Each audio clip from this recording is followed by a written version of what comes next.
Bonjour à tous.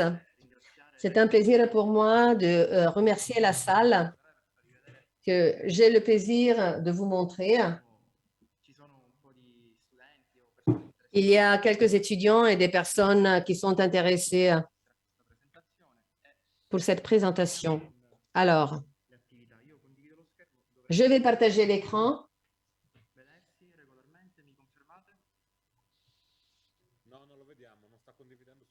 Non, vous n'êtes pas en train de partager avec Zoom.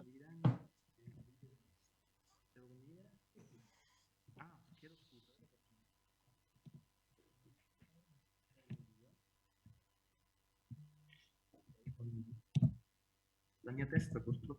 Ok, adesso ci siamo, vediamo un fantastico mare con un sub. Sì, adesso provvedo. Voilà, maintenant on est presque là.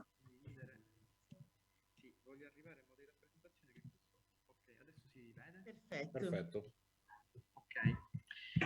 Allora, il mio intervento riguarderà i sistemi Ok, di... je vais parler des systèmes de communication innovants pour les réseaux électriques intelligents et en particulier, je vais vous parler de la contribution de l'université et du Centre national de recherche dans ce projet. On va voir les communications dans les smart grid. Donc, je vais vous parler des communications entre les stations secondaires et les distributeurs d'énergie, donc les DSO, et la technologie que nous avons étudiée et développée, qui est l'injection d'un signal Powerline à moyenne tension. En particulier, nous avons utilisé plusieurs coupleurs. Pour les coupleurs commerciaux, nous avons les coupleurs capacitifs et inductifs.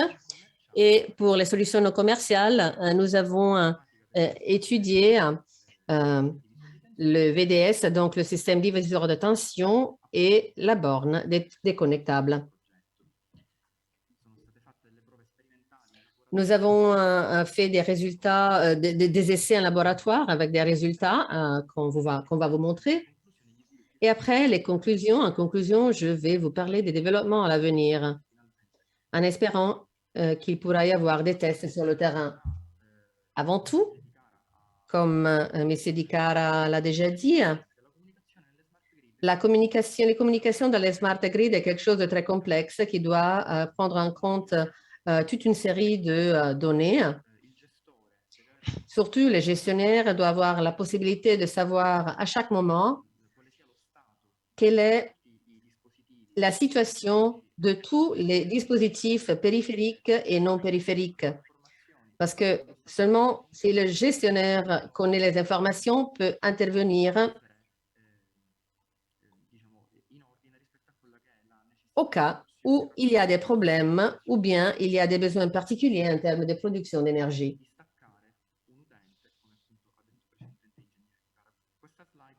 Donc, là, vous voyez donc la complexité de la gestion et de la communication dans un réseau intelligent.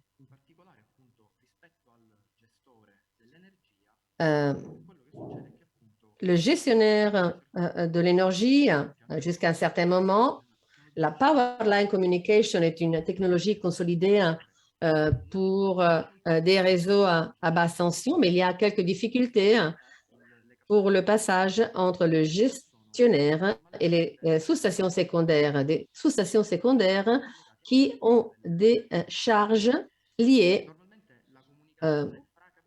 aux utilitaires ménagers. La communication, donc, est une question qui a été résolue de plusieurs façons, avec des communications sans fil ou bien locales, qui ne prévoient pas le web. Par exemple, des technologies WiMAX pour les courtes distances, ou bien LTE, ou bien 4G pour les longues distances. Ce type de communication sans fil peut avoir des inconvénients, par exemple des problèmes de connexion liés aux agents atmosphériques s'il y a du mauvais temps, ou bien il peut y avoir une communication qui n'est pas efficace, ou bien il peut y avoir des possibilités de piratage des données, parce que les données sont sur la toile Et après, il peut y avoir aussi des coûts de gestion élevés à payer aux prestataires.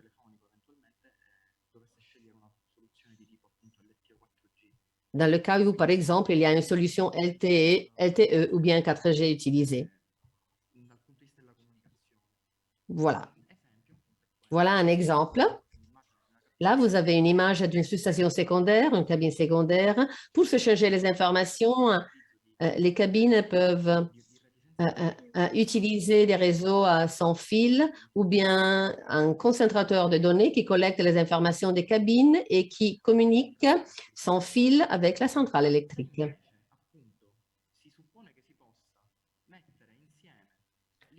Si on pourrait mettre ensemble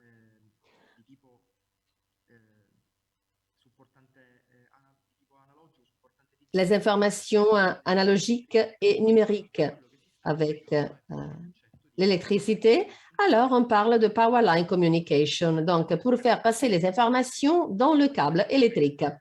Ça, c'est la Power Line Communication. Cela donne toute une série d'avantages parce que le fournisseur d'énergie est celui qui a le câble et donc ne doit pas payer des frais. Donc, pas de frais de service à remettre au prestataire.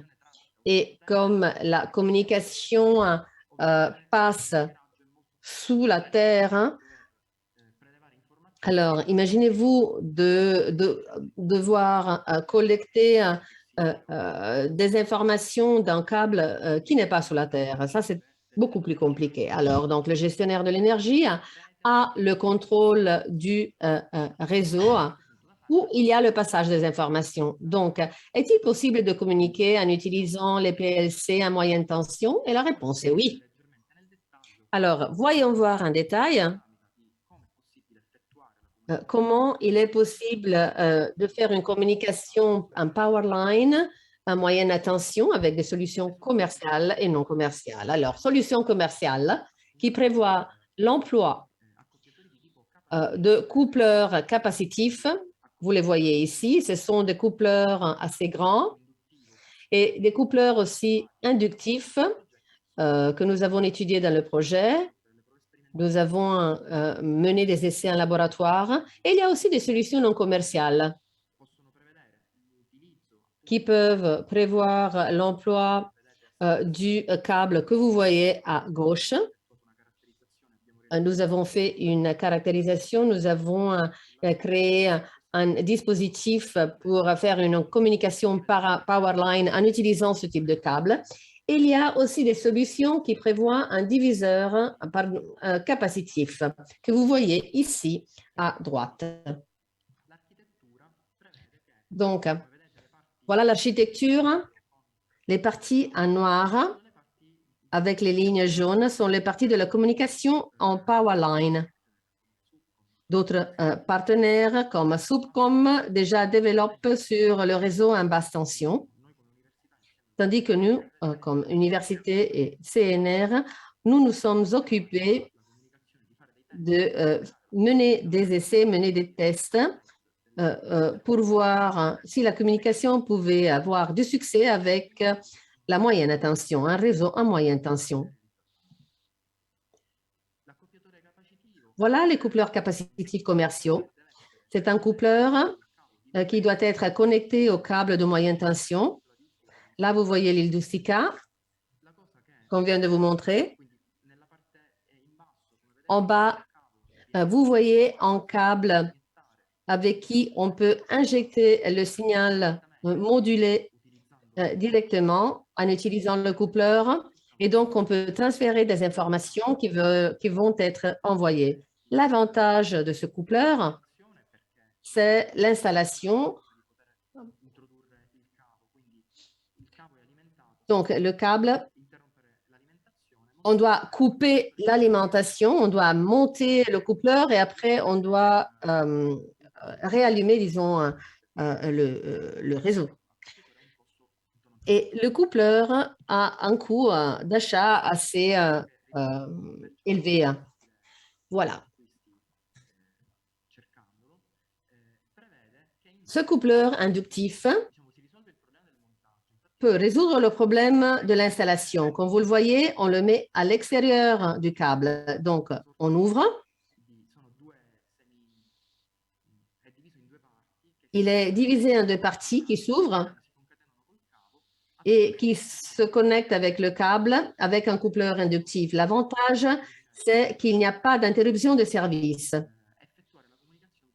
Et on peut faire une communication. À gauche, là, vous voyez les tests de communication bidirectionnelle. Et donc, la communication est bidirectionnelle, comme vous le voyez. Là, nous avons mené les essais. Avant tout, on a essayé la caractérisation. Nous, on s'occupe des mesures et donc il était important pour nous de comprendre la fréquence de réponse du signal en utilisant des générateurs qui nous ont permis de comprendre la réponse des coupleurs. Après la caractérisation, comme vous le voyez en bas, on a mené des tests de communication avec un signal modulé qui est utilisé pour transmettre les informations sur le réseau. On va voir après, tout à l'heure, la modulation du signal, mais comme vous le voyez, les informations peuvent être passées dans l'intervalle de fréquence qui nous intéresse. Pour ce qui est des coupleurs non commerciaux, avec l'université et le CNR, nous avons adopté une solution pour utiliser une interface pour communiquer avec les systèmes DPS. En bas, vous voyez un système avec 3 capacités qui séparent la basse tension de la moyenne tension. Donc, on branche un câble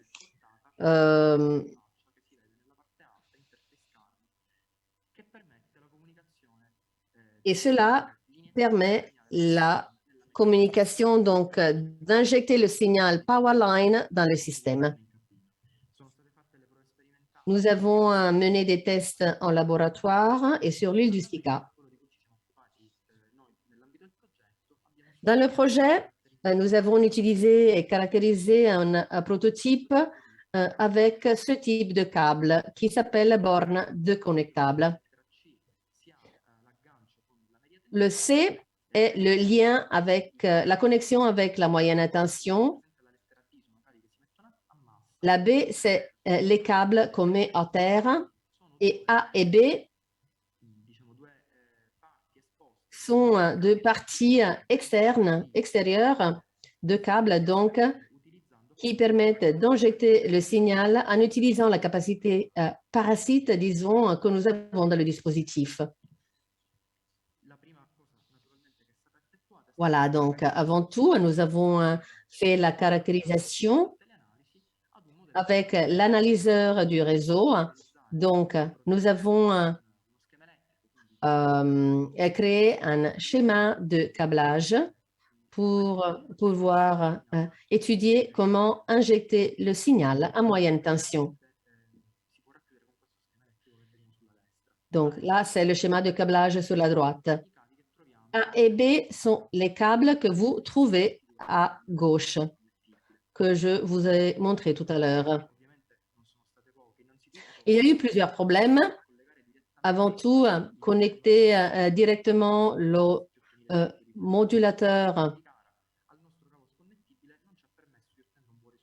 aux bornes déconnectables ne nous a pas donné de bons résultats au début parce que dans la plupart des cas, le signal n'était pas transmis vers la moyenne tension, mais était bloqué.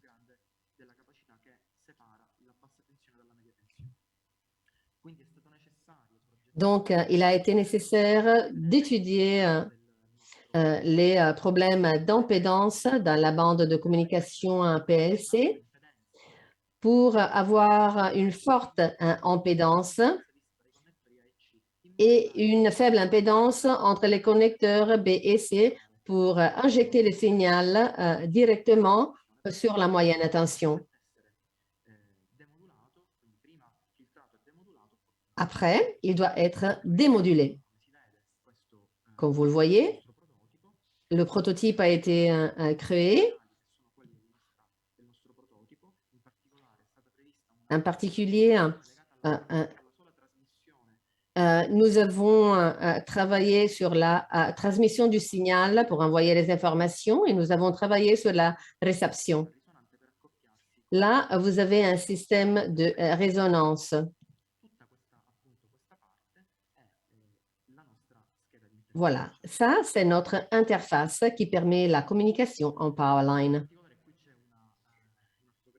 Là, vous voyez une photo du coupleur PLC avec son système d'alimentation. Et en bas, vous voyez le banc de mesure qui a été utilisé pour les tests.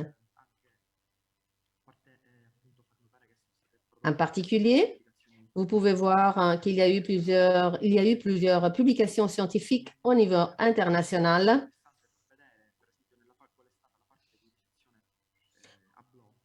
Où nous nous sommes concentrés sur le côté réception à bloc. Là, vous voyez un système composé par 3 filtres actifs qui vont amplifier le signal. Les signaux sont sommés et filtrés par une chaîne de filtres actifs. Là, vous voyez le layout qui a été réalisé. C'est ce que vous avez vu tout à l'heure. Voilà donc le diagramme. Là, vous voyez les pistes qui sont connectées pour avoir un schéma qui marche. Et vous voyez la partie de réception à bloc. Donc, le coupleur 8500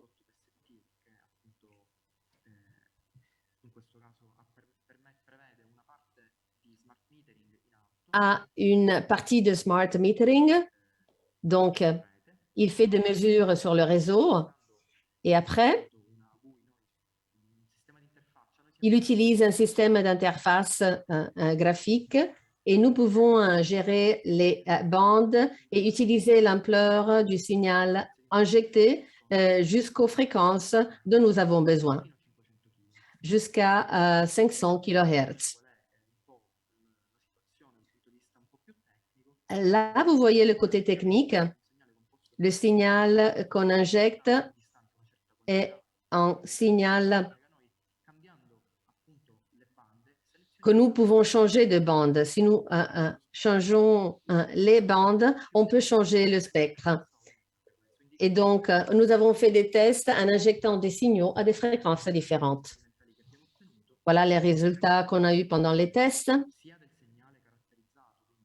Pour le signal modulé et la fréquence de réponse.